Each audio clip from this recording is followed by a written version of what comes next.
From WisPolitics in Madison, you're listening to Capital Chats.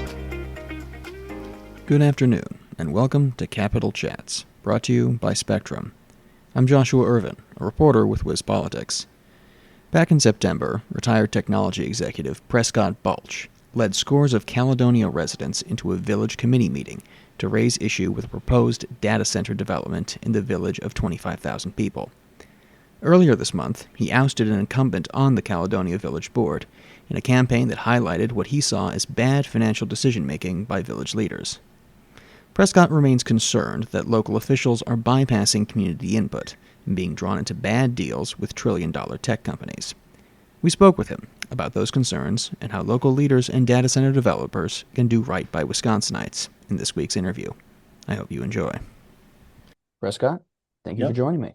sure. Thank you for having me. So, a few months ago, you were part of a successful effort to block a data center development in Caledonia. Now you're about to represent the people of Caledonia as a village trustee. Talk to me about that move from an activist to a public official. Sure. Well, first of all, I have to say I did not run because of the data center. The data center certainly led to me running for office, but I didn't want to be that typical single issue guy that gets mad and runs for office to fix that single issue and then, and then wonders what he signed up for. So a little bit on the backstory, I as part of the deep analysis I was doing into what the village was up to, I found lots of mistakes, lots of things that just didn't make sense to me that were clearly bad financial decisions. And that's really what caused me to run. And then I saw some other stuff with just being a bad vibe between the village staff and the people of the town, and the people felt like they just weren't being represented. And so it all added up into needing or feeling like, man, nobody's looking out for the people here. And so it wasn't just the data center. And yeah, now and it this the message resonated. I'm here to do stuff for you, not to you, was the tagline. And that really hit home with people. And I won by a wide margin against an incumbent who's had been on the board for many years. So the transition starts tonight, my first board meeting. I feel like the kid going to school for the first day of school, and I'm eager to get started. I'm eager to dive in and eager to represent the people and be their voice at the table when these big decisions are being made, and maybe even fix a couple of the bad mistakes we made in the past. All right. Well, we have seen a surge in hyperscale data center development in Wisconsin in the last couple of years. Some of it has been met with public opposition, some not. Can you talk to me about the role that local officials have played in that process of these data centers coming to Wisconsin? Yeah, unfortunately, the role that they're playing is not doing enough homework. That they're all different. Every proposal is different. Every local official is different. But what I see is people just clearly in over their heads with both the technology industry as a future tax-paying partner, but also not doing their homework on cost to the city, not having enough help to navigate a Fortune 100 or bigger company. Like those are hard companies to negotiate with. They spend more on travel and entertainment for their lawyers than the city or village spends every year. It takes a lot of firepower to negotiate a decent deal. And what I see across the state is these local officials just not doing their homework, not realizing how in over their heads they are, and everything from bad deals to meaning bad financial deals to approving something that is really high risk without much mitigating controls to save the village long term from potential really bad scenes.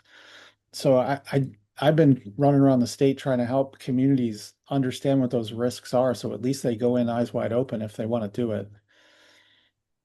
So, what is drawing these officials to developments like this? What A makes it big attractive? giant dollar amount. Okay. Well, I should say two things. So one, the tax revenue number that the technology companies put on a piece of paper, they're perfectly real. If the buildings get built, that number is big and it's real and it's eye-watering. The smaller the community, the more eye-watering because it's such a huge multiple of their current property tax revenue. But there's something else sinister going on that is related to the way that the state mandates tax levy calculation based on net new construction. So you can only raise your tax levy by the percentage of new construction, and that makes every municipality in the state drool over the prospect of somebody building a lot of stuff in their community.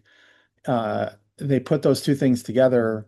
I can raise my tax levy essentially as much as I want with all this construction, but two, the eye-watering revenue that looks like it'll last forever. Between those two things, it's almost like they get drunk when they see those things and they can't see past it. They can't make rational decisions after they've seen it.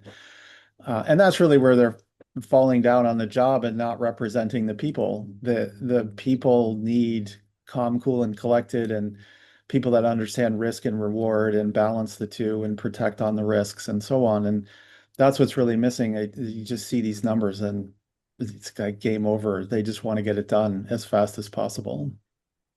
So, how should local elected officials approach this issue? The matter of being approached by a data center saying, "Hey, we want to, build something in, Yeah, your neighbors' backyards." they should take the advice of their parents. Everybody's parents said to them, if it looks too good to be true, it probably is. You should immediately say to yourself, if you get that phone call, hey, there's whatever, $5 million in tax revenue on the other end of this, wouldn't that be great? You should immediately say, well, that can't just be risk-free. You would never believe that if it were somebody calling you with the investment opportunity that you can't pass up. You would be skeptical. So item number one, they should be skeptical. Okay, what could go wrong? How are we protected against these things that might go wrong? Or are we protected at all? They should seek assistance from people in the technology business. They should seek advice from people in the finance business. They should just assume there's an awful lot that they don't know, and that they don't know that they don't know, to borrow that phrase. And when the numbers are that big and the property size is that big, you can't afford to make a mistake because big projects generate even bigger mistakes. So you should put your risk management hat on right away and start understanding what all the things are that can go wrong and figure out how to protect yourself against them. Gotcha. And so you, as I said, you've are about to be sworn in. There are several other folks who have campaigned against data center development across Wisconsin, who have won election and are about to be sworn into office. Uh, if I'm somebody, a big company, a corporation that's looking to build a data center in Wisconsin, what do I take away from all this? Well, you as a tech company, and I guess maybe even as board members who weren't up for reelection that were in the middle of these proposals, I think you should take away from it that you can't jam these things down residents' throats. You have to sell it to them. You have to bring it along slowly. You have to tell them why it's a good deal. And what we've seen, what we saw in 2025 and into very early 2026, and maybe even still, is this pedal to the metal, just get the thing through the pipeline as fast as possible, and then we'll deal with the backlash later. That's not going well for tech companies. It's not going well for municipal government. And I would just advise both of them, slow down. If you've got a terrible deal here, then that's your problem, not mine.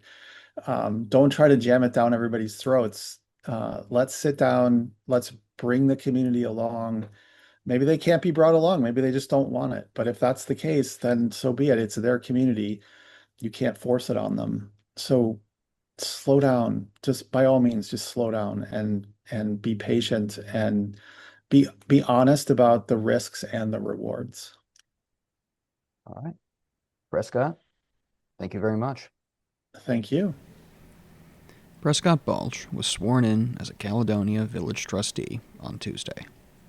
Thank you again to Prescott, to Spectrum, and to you, the listener. For Wiz Politics, I'm Joshua Irvin, and this has been Capital Chats.